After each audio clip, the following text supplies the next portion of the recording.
Assalamualaikum warahmatullahi wabarakatuh. Salam sejahtera bagi kita semua. Selamat pagi. Salam sehat untuk kita semuanya ya. Baik, untuk kesempatan ini di sini nanti saya akan memaparkan ya mata kuliah KDK 2 dengan judul pemberian obat-obatan dalam praktik kebidanan. Sebelum saya memaparkan materi tersebut, ada beberapa hal yang perlu saya sampaikan. Yang pertama adalah selama saya menyampaikan materi atau memaparkan materi, maka saya harapkan kepada setiap mahasiswa untuk masing-masing dapat melihat slide yang sudah saya share atau PowerPoint yang sudah saya share sebelumnya. Kemudian yang kedua, setelah nanti saya selesaikan pemaparan mata kuliah KDK 2 ini, maka setiap mahasiswa wajib membuat rangkuman tentang materi yang saya sampaikan. Dan saya berikan waktu penyerahan tugas tersebut 1 kali dalam 24 jam terhitung sejak video ini saya share. Artinya kalau misalnya saya share jam 9 pagi, maka besok jam 9 pagi adalah batas penyerahan tugas tersebut. Nah, untuk tugas yang akan diserahkan bisa melalui via WA, di WA pribadi saya, atau melalui email di geadiana5@gmail.com. Saya ulangi, di geadiana5@gmail.com. Dan tugas ini saya anggap sebagai nilai keaktifan mahasiswa di kelas ya. Baik, masing-masing silakan perhatikan PowerPoint-nya. Pemberian obat-obatan dalam praktik kebidanan. Salah satu tugas penting seorang tenaga kesehatan adalah memberikan obat yang aman dan akurat kepada klien. Obat adalah suatu substansi yang diberikan kepada manusia atau binatang sebagai perawatan, pengobatan, atau bahkan pencegahan terhadap berbagai gangguan yang ada di dalam tubuh. Dalam pelaksanaannya, obat merupakan alat utama terapi untuk mengobati klien yang memiliki masalah. Nah, jadi benar ya bahwa salah satu peran penting atau tugas penting daripada seorang tenaga kesehatan adalah memberikan obat kepada kliennya, di mana harus memberikan obat yang aman dan akurat. Nah, artinya di sini akurat adalah kita memberikan obat kepada klien sesuai memang dengan kebutuhan daripada klien tersebut. Jangan nanti sudah kita lakukan pemeriksaan, observasi, sudah kita tegakkan diagnosa. Contohnya pasien mengalami anemia berat. Nah, seharusnya yang kita berikan adalah suplemen untuk yang mengandung zat besi. Ini malah kita memberikan obat untuk menurunkan tekanan darah atau menurunkan hipertensi contohnya. Artinya sudah tumpang tindih ya. Sudah menyimpang daripada kebutuhan klien tersebut. Nah, dalam pemberian obat ada beberapa hal yang perlu kita perhatikan juga. Nah, kenapa? Karena yang namanya obat ini memiliki efek samping ya, beberapa efek samping yang serius, bahkan ada beberapa obat ya yang memiliki efek samping yang sangat berbahaya atau yang memiliki efek samping dalam jangka panjang. Nah, dimana tidak sesuai dengan yang dianjurkan. Nah, untuk itu inilah peran penting daripada tenaga kesehatan ya untuk mengatasi atau melakukan pencegahan baik itu terhadap pengobatan juga. Maka peran penting seorang bidan adalah memberikan obat yang tepat ya, memberikan obat yang tepat, aman, dan akurat kepada klien tersebut. Nah, selanjutnya Dalam pemberian obat-obatan di sini kita ada melakukan persiapan pemberian obat-obatan dan cairan dalam praktik kebidanan. Yang pertama adalah tepat obat. Sebelum mempersiapkan obat ke tempatnya, bidan harus memperhatikan kebenaran obat sebanyak 3 kali, yaitu pada saat memindahkan obat dari tempatnya ya ke tempat penyimpanan maksud saya, kemudian saat obat diprogramkan, dan yang terakhir adalah saat obat dikembalikan ke tempat penyimpanan. Nah, artinya di sini ada banyak jenis obat ya, ada banyak jenis obat, ada banyak jenis atau merek dagang daripada obat tersebut. Nah, kalau misalnya kita dapatkan ada jenis obat yang jarang kita dengar ya, jarang kita dengar namanya, maka kita harus mencari tahu dulu apa ini nama generik daripada obat tersebut, kemudian apa kandungan daripada obat tersebut. Nah, yang pertama kita perhatikan adalah contohnya adalah memperhatikan permintaan daripada obat tersebut.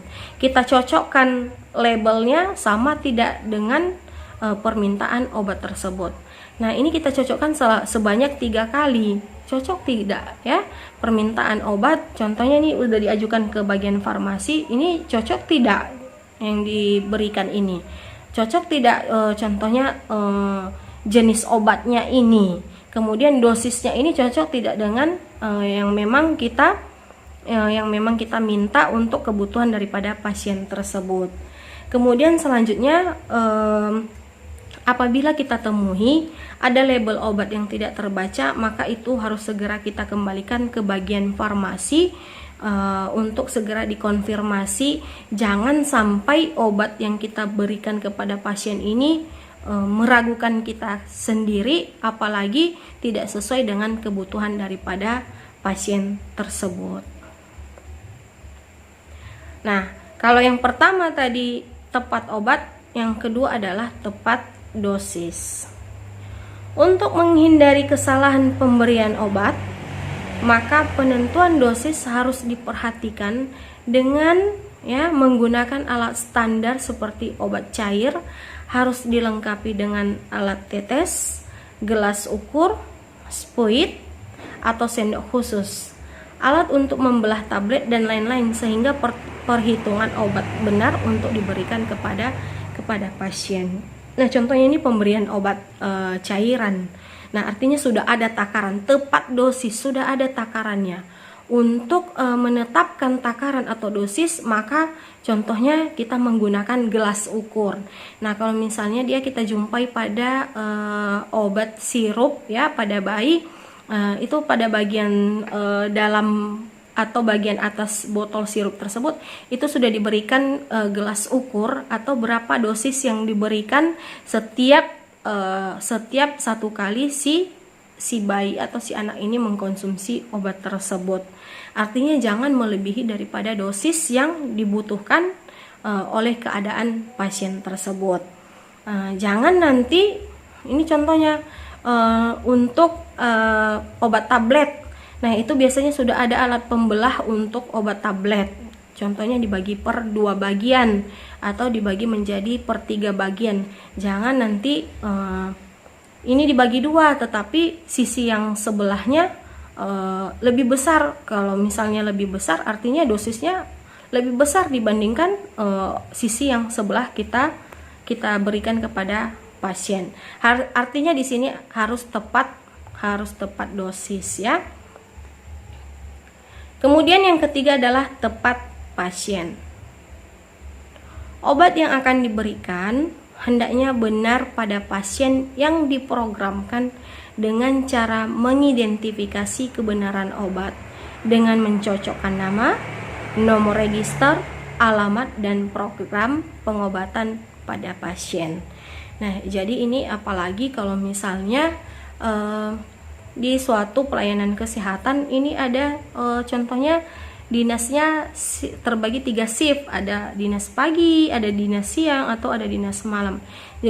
Jadi mungkin pada saat pasien masuk pertama sekali, ya, sudah dilakukan tindakan, kemudian pemberian obat. Mungkin yang pada saat masuk tersebut adalah yang dinas pagi, artinya dia mengetahui, oh, bahwa obat ini untuk pasien si A, bahwa obat yang ini untuk pasien si B. Namun untuk dinas selanjutnya, artinya apa? Artinya dilakukan dulu overrun, ya, dilakukan overrun, diberitahu dulu kepada temannya apa saja injeksi-injeksi sesuai dengan dokumentasi, ya, dokumentasi mana yang mau diteruskan terapinya, terapi oralnya contohnya, ya. Nah, artinya yang dinas yang ini tadi atau dinas selanjutnya sebelum memberikan obat kepada pasiennya harus benar-benar, ya, harus benar-benar memperhatikan tepat pasien. Artinya jangan obat yang sudah diprogramkan untuk pasien B diberikan kepada pasien A, atau sebaliknya, obat yang sudah diprogramkan untuk pasien A diberikan kepada pasien B. Artinya tidak tepat pasien. Kalau misalnya tidak tepat pasien, alhasil apa? Alhasil keadaan pasien makin memburuk karena obat yang diprogramkan tidak sesuai dengan kebutuhan daripada pasien. Nah, contohnya bagaimana? Contohnya pada saat pemberian obat, si tenaga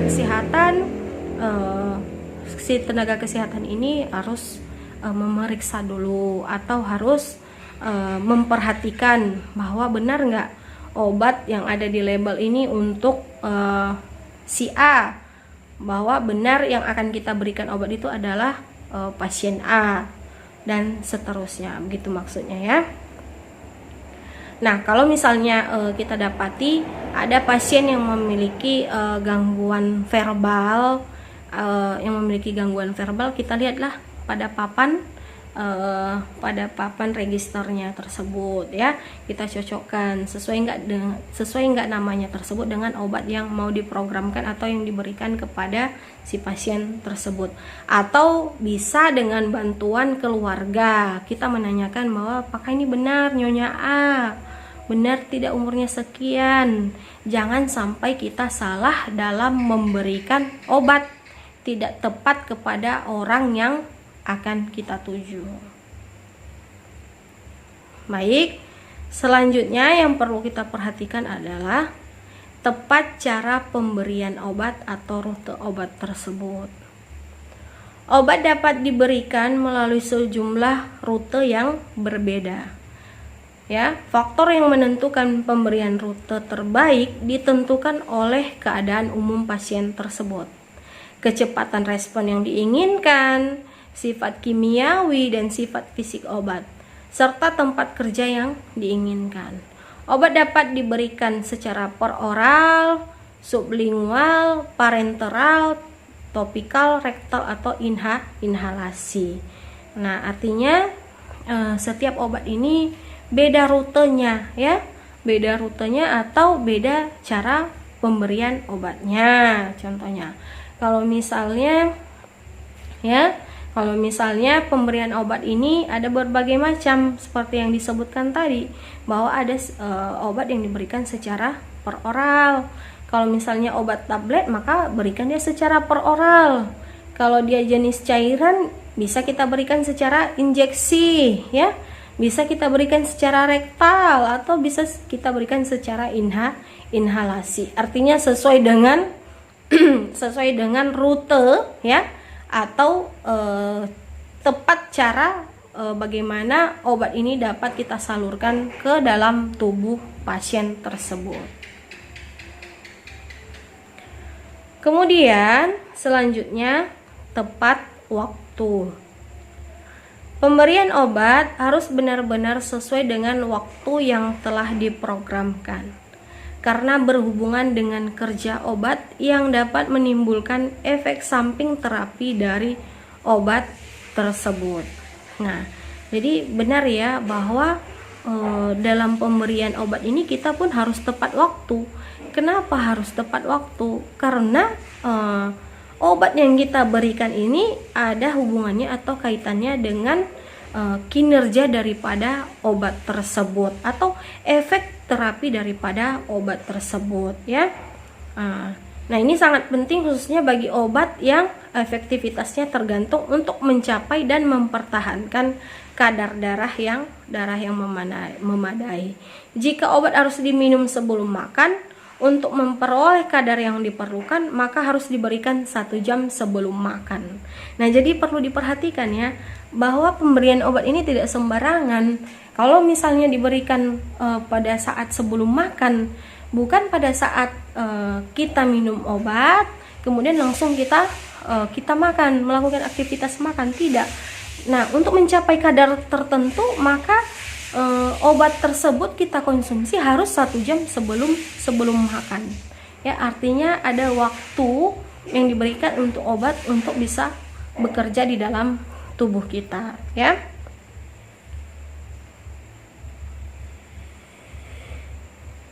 Nah, kemudian yang perlu kita perhatikan, ada lagi yang perlu kita perhatikan bahwa contohnya pemberian obat sejenis antibiotik itu tidak boleh kita minum obat tersebut dengan bantuan minum susu contohnya.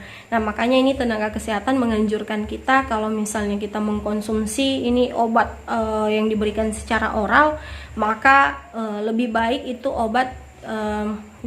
obat tersebut diminum dengan bantuan air mineral atau air putih. Kenapa? Karena sebagian cairan atau minuman atau misalnya susu yang bersifat cairan itu tidak seluruhnya dapat menyerap obat tersebut. Sehingga apa? Sehingga kinerja daripada obat tersebut tidak bekerja secara maksimal di dalam tubuh. Nah, hasilnya apa?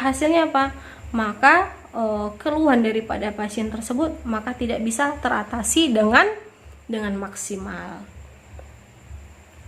Nah, selanjutnya adalah tepat pendokumentasian. Setelah obat itu diberikan harus didokumentasikan, baik itu dosisnya, rutenya, waktunya, dan oleh siapa obat itu diberikan. Bila pasien menolak meminum obatnya atau obat itu tidak dapat diminum, harus dicatat alasannya dan dilaporkan. Nah, artinya apa?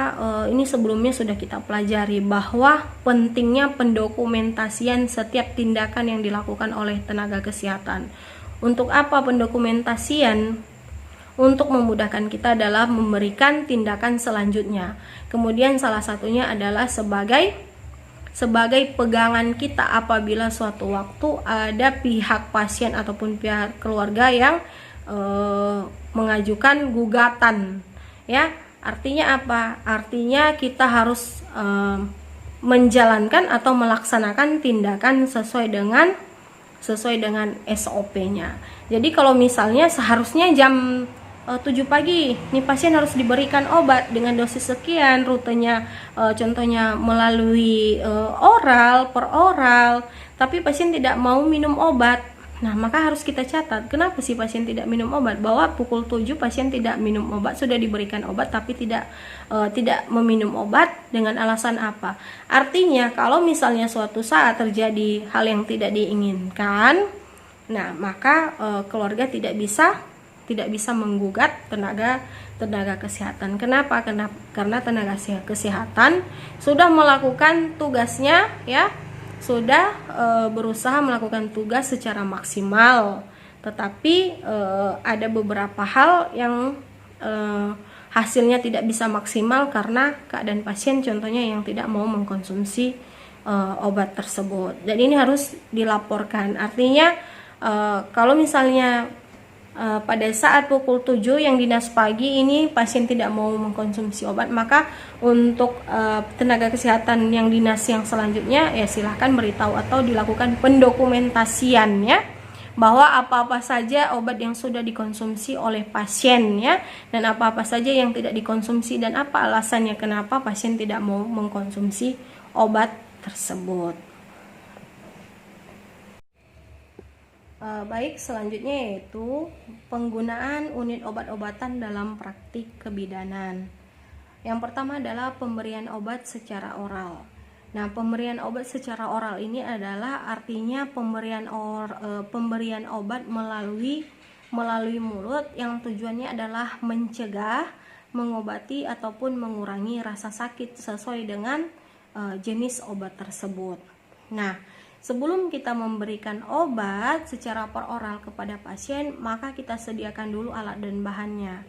Nah, alat dan bahan yang kita perlukan yang pertama adalah buku daftar obat, kemudian yang kedua adalah bak tempat obat, kemudian yang ketiga adalah air minum di tempatnya.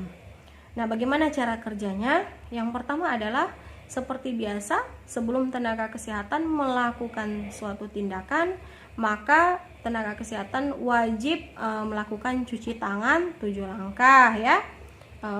Kemudian tenaga kesehatan menjelaskan prosedur yang akan dilakukan. Nah, apa tujuan kita melakukan tindakan tersebut? Maka jelaskan dahulu kepada pasien ya.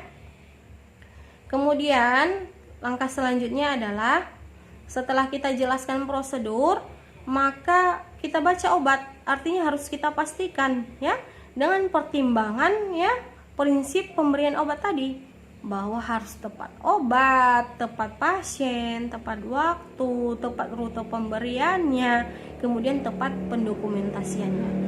Kalau memang sudah benar-benar kita pastikan ya prinsip pemberian obat ini tadi, beberapa prinsip pemberian obat ini tadi, barulah kita bantu pasien untuk meminum obat tersebut.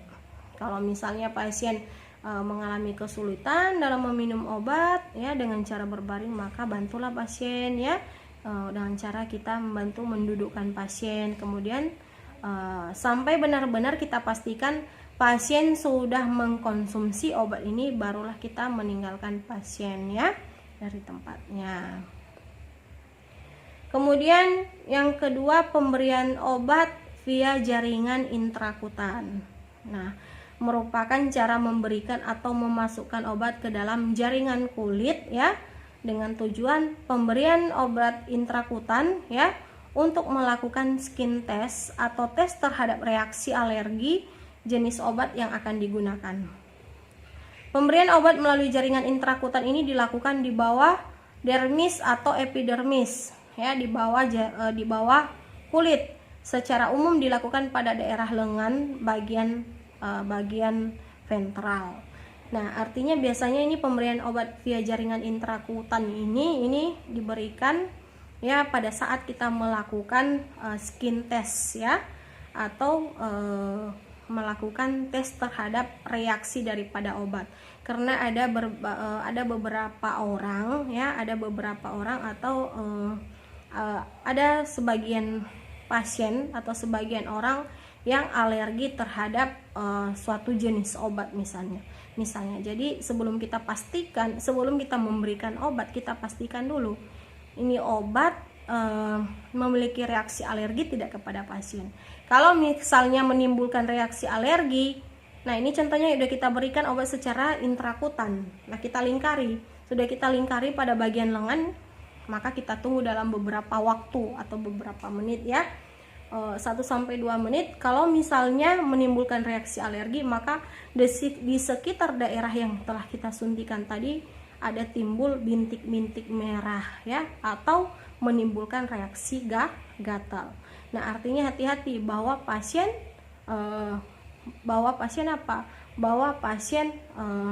memiliki reaksi atau alergi terhadap obat yang telah kita tes tadi ya. Maka kalau misalnya pasien alergi, maka tidak usah kita lanjutkan pemberian obatnya ya. Nah, hal-hal yang perlu diperhatikan dalam pemberian obat secara intrakutan, yang pertama adalah tempat injeksinya ya, jenis fluid dan jarum yang digunakan. Ini biasanya kita menggunakan fluid yang kecil, yang 1 cc untuk skin test ini ya. Kemudian infeksi yang mungkin terjadi selama injeksi ya. Kemudian kondisi atau penyakit daripada klien, pasien yang benar ya, prinsip tadi ya, pasien yang benar, dosis yang benar, kemudian obat yang benar, cara atau rute pemberian yang benar, serta waktu yang benar dan pendokumentasian yang benar dilakukan oleh tenaga kesehatan. Kemudian yang ketiga adalah pemberian obat via jaringan subkutan. Merupakan cara memberikan obat melalui suntikan di bawah kulit yang dapat dilakukan pada daerah lengan, ya, lengan atas, sebelah luar atau sepertiga daripada bagian dari bahu, paha sebelah luar, daerah dada, dan daerah umbilikus atau daerah daripada abdomen, ya. Tujuannya adalah, ya, pemberian obat melalui subkutan biasanya dilakukan dalam program pemberian insulin yang digunakan untuk mengkontrol kadar gula darah. Pemberian insulin terhadap dua tipe larutan. Yang pertama itu jernih dan keruh. Kemudian larutan jernih dimasukkan sebagai insulin, ya, tipe reaksi cepat atau insulin reguler, dan larutan yang keruh karena adanya penambahan protein sehingga memperhambat atau memperlambat absorpsi, ya, atau penyerapan daripada obat tersebut, juga termasuk tipe lambat. Jadi contohnya pemberian obat jaringan subkutan ini, contohnya yang sering kita jumpai adalah pada daerah abdomen, ya. Untuk ini pasien yang mengalami penyakit diabetes, ya. Kalau misalnya ini sudah high, kemudian penyakit diabetesnya sudah memasuki, ya, memasuki tipe tinggi, contohnya memasuki tipe 3, maka pasien benar-benar harus memerlukan insulin, suntikan insulin setiap harinya yang disuntikan pada daerah abdomen, ya. Bisa pada daerah abdomen ataupun pada lengan, ya, seperti lengan atas ataupun pada bagian paha luar. Nah, ini secara subkutan, ya. Nah, tadi disampaikan bahwa ada dua jenis larutannya, yaitu jernih dan keruh. Ini sesuai dengan tingkatan ataupun tipe daripada penyakit diabetes pasien tersebut. Nah, hal-hal yang perlu kita perhatikan dalam pemberian obat via jaringan subkutan, yang pertama adalah tempat injeksinya, kemudian jenis fluid dan jarum yang digunakan, kemudian infeksi yang mungkin terjadi selama injeksi, kondisi atau penyakit daripada klien, apakah pasien yang akan diinjeksi adalah pasien yang tepat, kemudian obat yang diberikan harus benar, dosisnya benar, cara atau pemberian rutenya benar, dan waktunya benar. Jadi kembali lagi kepada prinsip pemberian obat harus tepat pasien, tepat waktu, tepat rute, ya. Kemudian tepat pendokumentasiannya. Baik, selanjutnya yaitu pemberian obat intravena langsung. Kalau dia pemberian obat intravena langsung, artinya secara diberikan pada vena, melalui vena, diantaranya adalah vena mediani cubiti atau kepalika, yaitu pada bagian lengan, kemudian vena saphenous atau pada daerah tungkai, kemudian vena tubularis pada bagian leher, vena frontalis atau temporalis pada bagian kepala. Nah, tujuannya adalah agar obat reaksi cepat dan langsung masuk ke dalam pembuluh darah. Nah, artinya pemberian obat intravena langsung ini adalah memang benar-benar obat yang diberikan melalui vena, di mana diharapkan bahwa reaksi obat ini terhadap pasien berjalan dengan cepat. Makanya langsung diberikan pada bagian vena. Namun memperhatikan beberapa pertimbangan, diantaranya itu kondisi daripada pasien atau kebutuhan daripada pasien pada saat tersebut. Selanjutnya adalah hal yang diperhatikan, setiap injeksi intravena dilakukan, ya, amat perlahan antara 50 sampai 70 detik lamanya, ya. Nah, karena ini pemberiannya melalui vena, maka kita harus lebih hati-hati dalam memberikan suntikan ataupun obat melalui vena tersebut, sehingga memakan waktu yang lebih lama lagi dibandingkan apabila contohnya kita memberikan obat melalui peroral. Kalau dia peroral, hanya kita masukkan ke dalam bagian mulut, kemudian langsung ditelan, ya, ditelan oleh pasien. Namun Kalau misalnya pemberian intravena artinya memang benar pada saat kita melakukan penyuntikan ya pada daerah vena harus secara perlahan sehingga memakan waktu sekitar 50 sampai dengan 70 detik lamanya. Kemudian tempat injeksi harus tepat kena pada daerah vena. Ya, benar. Sebelum kita masukkan obat, kita pastikan benar tidak ya bahwa daerah yang mau kita suntikan obat ini memang benar masuk ke dalam vena ataupun tidak. Kemudian jenis fluid dan jarum yang digunakan. Infeksi yang mungkin terjadi selama injeksi, kondisi penyakit pasien, kemudian prinsip pemberian obat tadi ya harus diperhatikan. Nah, selanjutnya adalah pemberian obat intravena tidak langsung. Nah, kalau tadi pemberian obat intravena secara langsung artinya obat langsung kita berikan pada daerah venanya. Nah, kalau yang ini adalah pemberian obat intravena secara tidak langsung via wadah. Merupakan cara memberikan obat dengan menambahkan atau memasukkan obat ke dalam wadah cairan intravena yang bertujuan untuk meminimalkan efek samping dan mempertahankan kadar terapik dalam darah. Nah, apa saja hal yang perlu diperhatikan? Injeksi intravena secara tidak langsung hanya dengan memasukkan cairan obat ke dalam botol infus yang telah dipasang sebelumnya dengan hati-hati. Artinya obat yang kita masukkan secara intravena tidak langsung ini melalui perantara infus. Artinya cukup obatnya kita larutkan ke dalam cairan infus yang sedang kita berikan kepada pasien.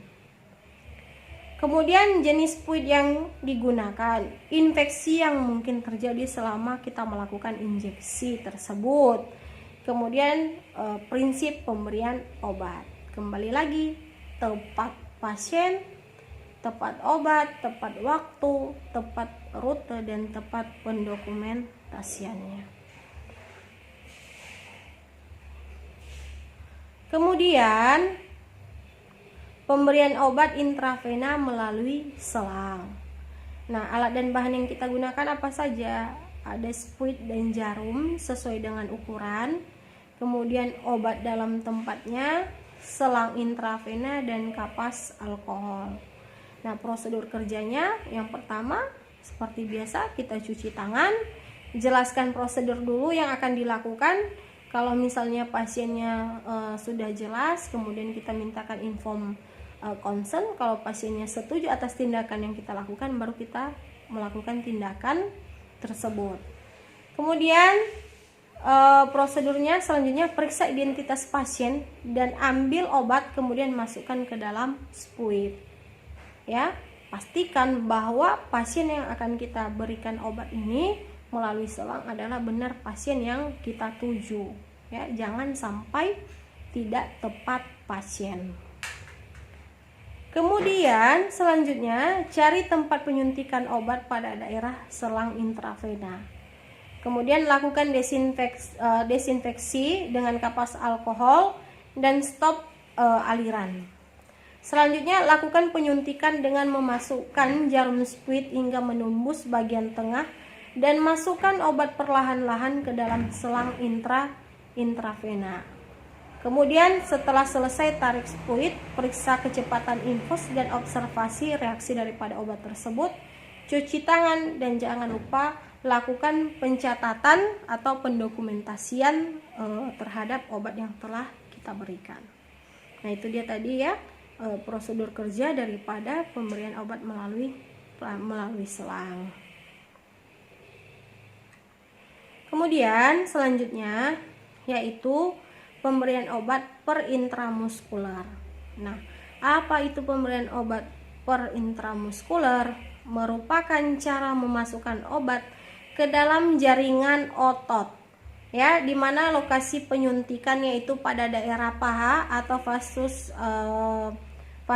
lateralis maksud saya, kemudian ventrogluteal yaitu dengan posisi berbaring, kemudian dorsogluteal posisi tengkurap atau telungkup, atau pada lengan atas atau deltoid ya.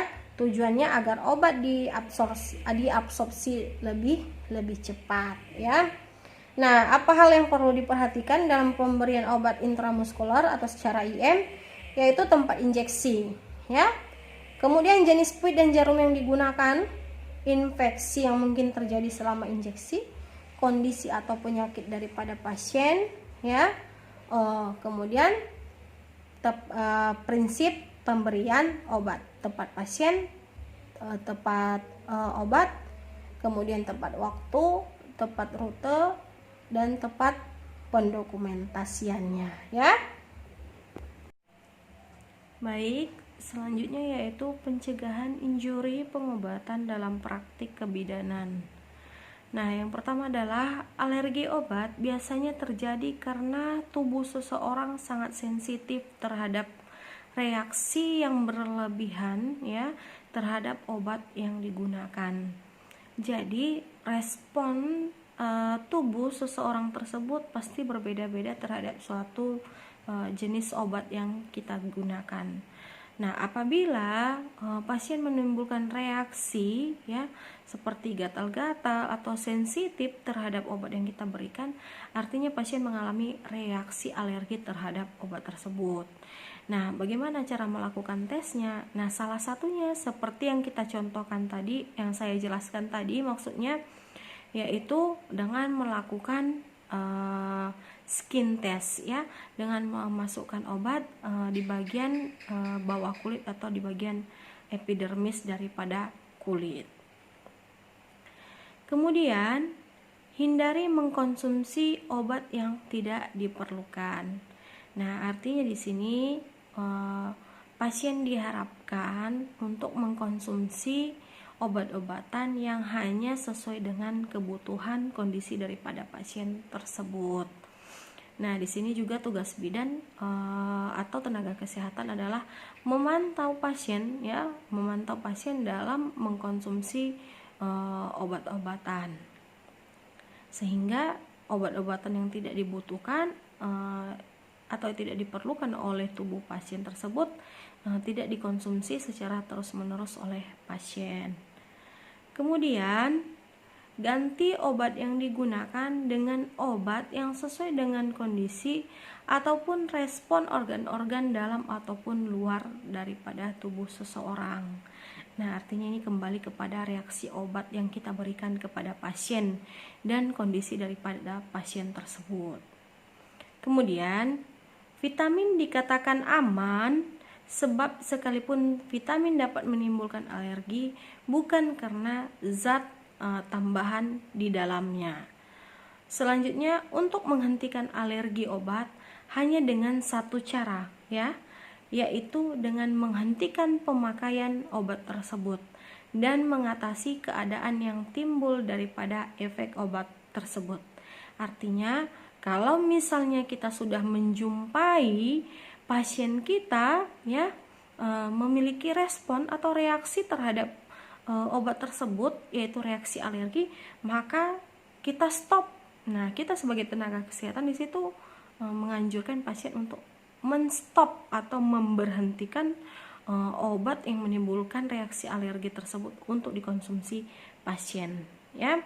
Dan jangan lupa untuk kita atasi keadaan yang sedang dialami oleh pasien tersebut ya akibat daripada alergi ataupun reaksi obat. Selanjutnya, perlu kerjasama antara pasien dengan dokter ataupun tenaga medis. Jadi benar ya, dibutuhkan kerjasama yang baik antara pasien dengan dokter. Contohnya, seandainya ini tenaga kesehatan ya atau tenaga medisnya sudah memprogramkan obat, namun tidak ada kerjasama yang baik daripada pasien. Contohnya pasien tidak mau mengkonsumsi obat. Ini obat diambilnya aja, kemudian pasien membuang obat tersebut tanpa mengkonsumsi obat tersebut. Artinya apa? Artinya tindakan yang kita berikan maka hasilnya tidak maksimal. Ya, berarti masalah yang dihadapi oleh pasien tidak dapat teratasi secara maksimal Kenapa? Karena tidak ada hubungan kerjasama yang baik antara pasien dengan tenaga kesehatan. Si pasiennya tidak mau minum obat, kemudian si tenaga kesehatannya pun tidak memantau apakah pasien benar-benar sudah mengkonsumsi obat tersebut atau belum. Contohnya ya, dia hanya sekedar memberikan obat tersebut. Kemudian pasien harus mengemukakan pengalamannya menggunakan obat selama ini. Apakah obat tertentu membuat tubuh alergi atau yang dicurigai menimbulkan alergi? Ya, akan sangat bagus atau baik jika setiap orang memiliki catatan tertulis mengenai penggunaan obat dan apa yang dialami oleh tubuhnya. Jadi di sini dibutuhkan peran aktif daripada pasien tersebut. Artinya di sini pasien harus aktif ya, aktif dalam hal mengemukakan pengalamannya. Contohnya pernah mengkonsumsi jenis obat yang bisa menyebabkan reaksi alergi. Maka di sini si pasien mohonlah untuk kerjasama memberitahukan jenis obat apa yang tidak bisa dikonsumsi oleh pasien tersebut ya, sehingga tenaga kesehatan wanti-wanti ya untuk memberikan obat kepada pasien ya. Selanjutnya yaitu teknik penyimpanan obat. Nah, dalam menyimpan obat ini kita tidak bisa sembarangan melakukan penyimpanan terhadap obat-obatan ya, karena ada ketentuan-ketentuannya. Nah, salah satu yang menjadi faktor utama dalam seseorang menyimpan obat, yang pertama yaitu harus memperhatikan suhu.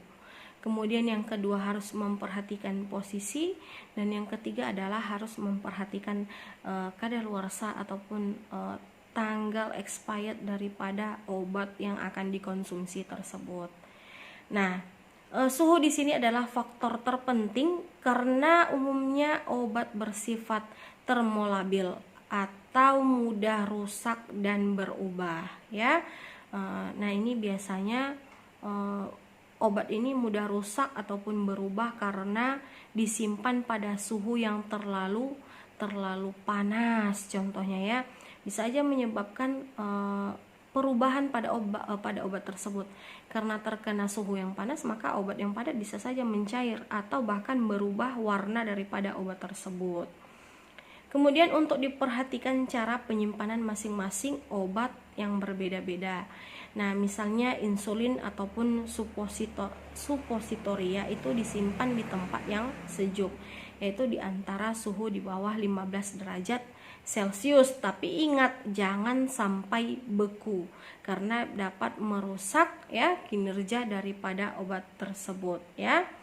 Kemudian vaksin tifoid yaitu kita simpan pada suhu 2 sampai dengan 10 derajat Celcius. Nah, kalau misalnya dia vaksin cair, cacar air maksud saya, itu harus disimpan di bawah suhu 5 derajat Celcius. Artinya setiap obat tersebut ada suhu-suhu tertentu yang bisa kita tempatkan untuk menyimpan obat ya. Kemudian yang perlu kita perhatikan yang kedua adalah posisi ya. Contohnya pada tempat yang terang, letak setinggi mata, bukan dalam tempat umum ataupun tempat terkunci. Nah, contohnya dalam tempat terkunci, tidak ada ventilasi udara ya, artinya ruangan tersebut lembab, maka sehingga bisa menyebabkan perubahan ya, baik itu pada bentuk maupun merubah daripada fungsi daripada obat tersebut ya. Kemudian yang ketiga yang perlu kita perhatikan adalah kedaluarsa. Nah, dapat dihindari dengan cara rotasi stok, di mana obat baru diletakkan di belakang, yang lama diambil duluan. Perhatikan perubahan warna dari bening menjadi keruh, pada tablet menjadi basah atau bentuknya menjadi rusak. Artinya perlu kita waspadai. Untuk mewaspadai kadaluarsa pada obat, nah contohnya tadi seperti yang disampaikan, obat yang lama tetapi masih dalam dalam batas yang belum kadaluarsa kita letakkan pada bagian depan, sementara stok yang baru atau yang baru datang maka kita letakkan pada bagian belakang. Artinya kita menghindari obat yang lama tidak digunakan sampai pada saat obat itu expired, sehingga benar-benar tidak bisa digunakan sama sekali, ya. Nah, selanjutnya yaitu teknik penyimpanan obat. Nah, teknik penyimpanan obat ini ada dua. Ada teknik penyimpanan obat secara umum dan ada teknik penyimpanan obat secara khusus. Nah, kita coba jelaskan yang secara umum. Nah, untuk teknik penyimpanan obat secara umum, ada perlu beberapa hal yang kita perhatikan. Yang pertama, ikuti petunjuk penyimpanan ataupun label pada kemasan, ya. Nah, contohnya letakkan pada suhu di bawah 15 derajat Celcius, maka tempatkan obat tersebut pada suhu yang telah ditentukan, ya. Kemudian simpan obat dalam kemasan asli dan dalam wadah tertutup rapat. Jangan nanti ini contohnya obat tablet kita biarkan saja terbuka, ya, jangan, karena dapat merubah bentuk, warna maupun kinerja daripada obat tersebut. Kemudian simpan obat pada suhu kamar dan hindari sinar matahari langsung. Nah, karena apa? Karena sinar matahari langsung yang dimana suhunya sangat panas bisa merusak daripada obat tersebut, ya. Kemudian, selain dari tempat yang panas, jangan juga kita menyimpan obat pada tempat yang lembab. Kemudian jangan menyimpan obat bentuk cair dalam lemari pendingin agar tidak beku, kecuali jika tertulis pada etiket daripada obat tersebut, ya. Selanjutnya, jangan menyimpan obat yang telah kadaluarsa ataupun rusak. Nah, kalau kita dapatkan ada obat yang kadaluarsa atau rusak, silakan singkirkan, silakan buang. Ya, jangan sampai kita lupa sehingga nanti kita mengkonsumsinya lagi. Artinya, kalau sudah kadaluarsa maka segera jauhkan.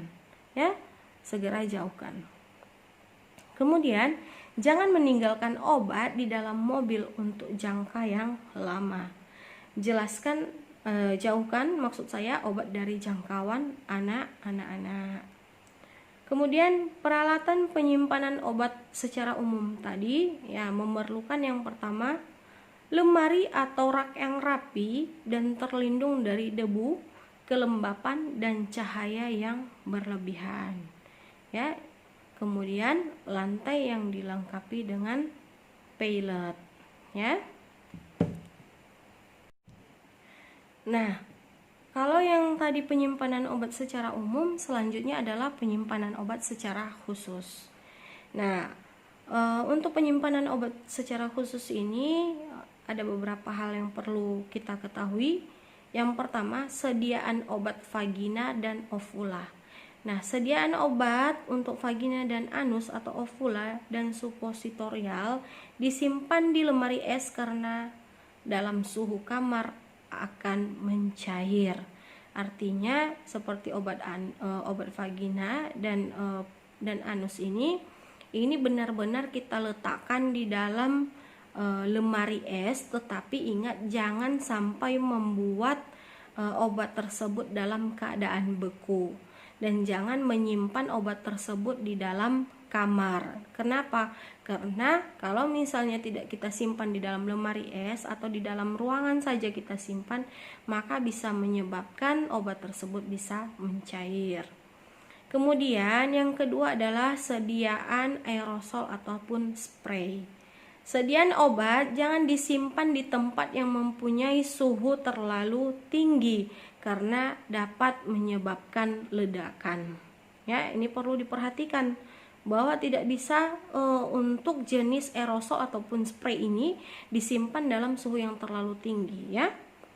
Kemudian peralatan yang digunakan untuk penyimpanan obat dengan kondisi khusus diantaranya, yang pertama lemari pendingin dan AC untuk obat yang termolabil, ya.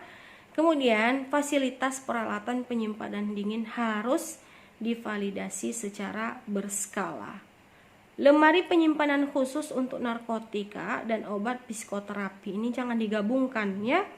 Kemudian peralatan untuk penyimpanan obat, penanganan dan pembuangan limbah, sitotoksis ya, dan obat berbahaya harus dibuat secara khusus untuk menjamin keamanan petugas, pasien, dan pengunjung.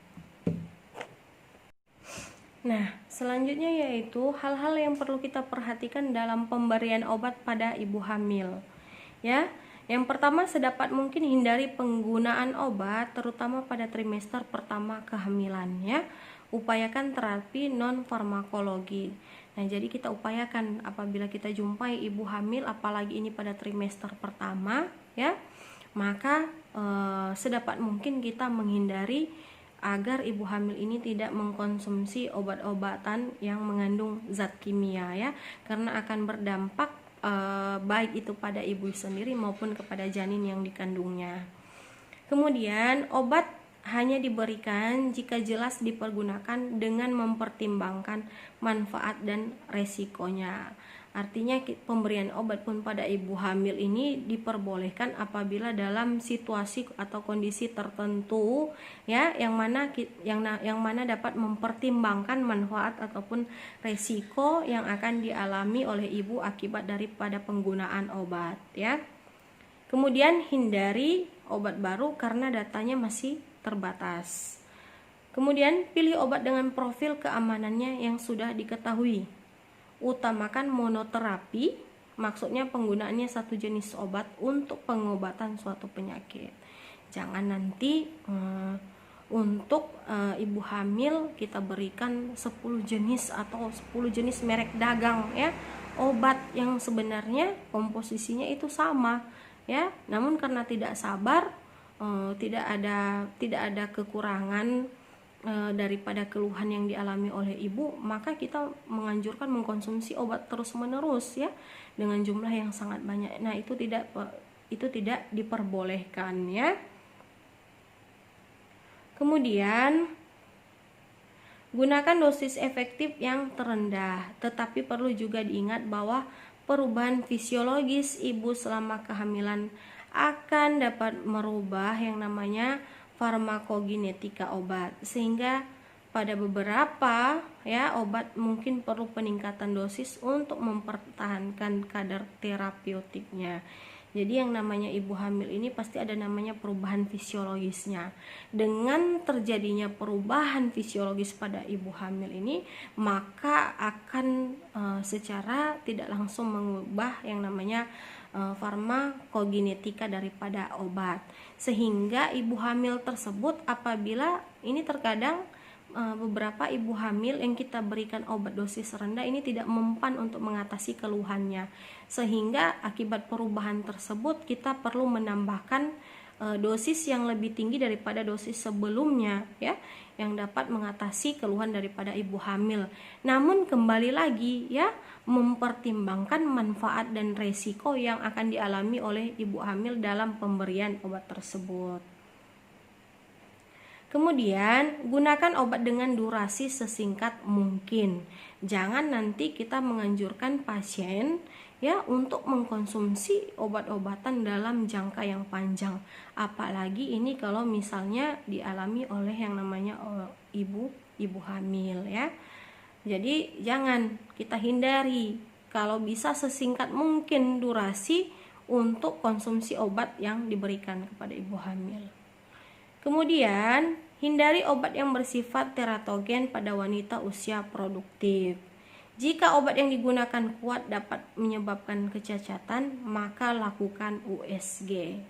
Ya, artinya kalau misalnya kita mencurigai atau kita takut bahwa obat yang kita konsumsi memiliki dampak terhadap janin atau bahkan memiliki dampak kecacatan pada janin, maka segera lakukan USG untuk memeriksa kondisi daripada janin tersebut. Kemudian mengatasi seseorang dengan obat dosis tinggi ataupun overdosis. Nah, bagaimana cara mengatasinya? Ada beberapa orang yang mengalami overdosis ya, kelebihan dosis akibat mengkonsumsi suatu obat. Nah, yang dilakukan yang pertama adalah membersihkan perut ya dengan cara mencuci lambung atau memompa perut untuk mengeluarkan obat secara mekanis yang tidak dapat diserap oleh lambung ya. Biasanya dengan mendorong tubuh untuk muntah ya. Kemudian selain mencuci lambung ya, mencuci lambung yang dimana ini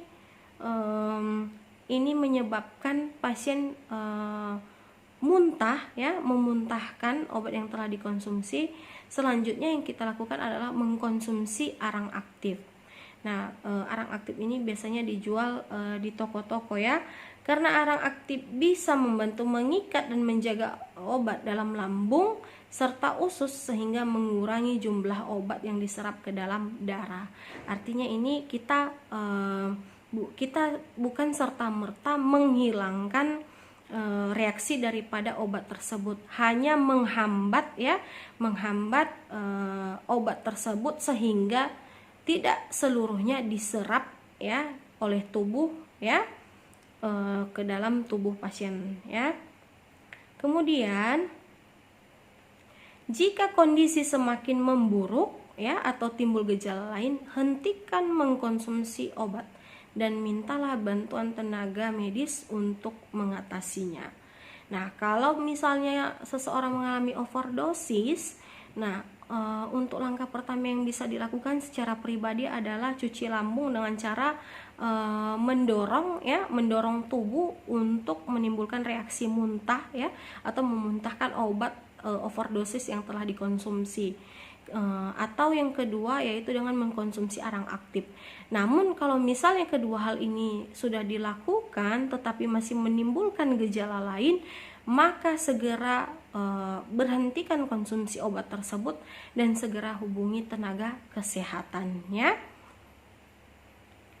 Kemudian untuk overdosis obat tertentu kadang diperlukan obat-obatan lainnya sebagai penangkal untuk mengembalikan efek yang timbul dan mencegah adanya kerugian ya lebih lanjut daripada obat yang dikonsumsi. Kemudian selanjutnya di sini ada macam-macam cairan. Yang pertama yaitu ada cairan hipotonik, ini ada cairan isotonik, cairan hipertonik ya. Yang pertama cairan hipotonik, osmolarisnya lebih rendah dibandingkan serum. Artinya di sini konsentran daripada ion ya Na positif lebih rendah dibandingkan daripada serum ya. Nah, ini mekanismenya ini ya, dimana larut dalam serum ya menurunkan osmolaris dalam serum, maka cairan ditarik dalam pembuluh darah kemudian keluar ke jaringan ya sekitar ya sampai akhirnya mengisi ke sel-sel yang dituju. Digunakan untuk sel yang mengalami dehidrasi, misalnya pada pasien cuci darah atau dialisis ya, dalam terapi diuretik, juga pada pasien hiperglikemi yaitu kadar gula darah yang tinggi dengan ketoasidosis diabetik. Nah, jadi biasanya cairan hipotonik ini diberikan pada pasien-pasien yang dimana memerlukan ion Na positifnya lebih rendah dibandingkan daripada serum. Misalnya yang tadi disebutkan adalah pasien yang mengalami dialisis ya, yang sedang menjalani dialisis atau menjalani cuci darah ya. Nah, kalau misalnya dia cairan hipotonik ini contohnya seperti NaCl yang 45% ataupun cairan dextrosa yang 2,5%, di mana kadar ion Na positifnya lebih rendah daripada serum. Kemudian yang kedua ada cairan isotonik ya, di mana tingkat kepekaannya mendekati serum ya, sehingga ya terus berada di dalam pembuluh darah. Nah, contohnya ini adalah cairan RL atau yang sering kita lihat dengar ya atau kita gunakan ringraktat ya, dan normal salin atau larutan garam fisiologis atau NaCl yang kadarnya 0,9%. Nah, itu adalah contoh cairan isotonik. Kemudian ada cairan hipertonik. Nah, kalau cairan hipertonik, nah osmolaritasnya lebih tinggi dibandingkan dengan serum. Jadi kalau dia tadi cairan hipotonik di mana ion Na positifnya lebih rendah dibandingkan daripada serum, kalau dia isotonik ini tingkat kepekatannya ini hampir sama dengan serum. Tapi kalau dia hipertonik ini lebih tinggi dibandingkan serum. Jadi dia sehingga sifatnya menarik cairan ya dan elektrolit dari jaringan dan sel ke pembuluh darah. Nah, ini misalnya dextrose yang 5%, NaCl 45%, hipertonik, dextrose 5% ditambah ringer laktat, dextrose 5% ditambah ringer laktat. Contohnya ini percampuran ya. Kemudian produk darah ataupun darah dan albumin. Nah, itu adalah contoh daripada cairan hipertonik. Nah, kemudian tadi ada 3 jenis cairan. Nah, dari 3 jenis cairan ini ya dibagi lagi kelompoknya ya. Ada pembagian kelompoknya. Ada kristaloid ya, ada koloid. Ada 2 pembagiannya ya. Kalau dia kristaloid artinya dia bersifat isotonik, maka efektif dalam mengisi ya sejumlah volume daripada cairan ya ke dalam pembuluh darah dalam waktu yang singkat dan berguna pada pasien yang memerlukan cairan segera. Nah, misalnya dengan pemberian ringer laktat dan garam fisiologis. Itu dia kalau dia kristaloid ya, artinya dia bersifat isotonik. Nah, kalau dia koloid, nah ukuran molekulnya atau proteinnya cukup besar sehingga tidak akan keluar daripada membran kapiler.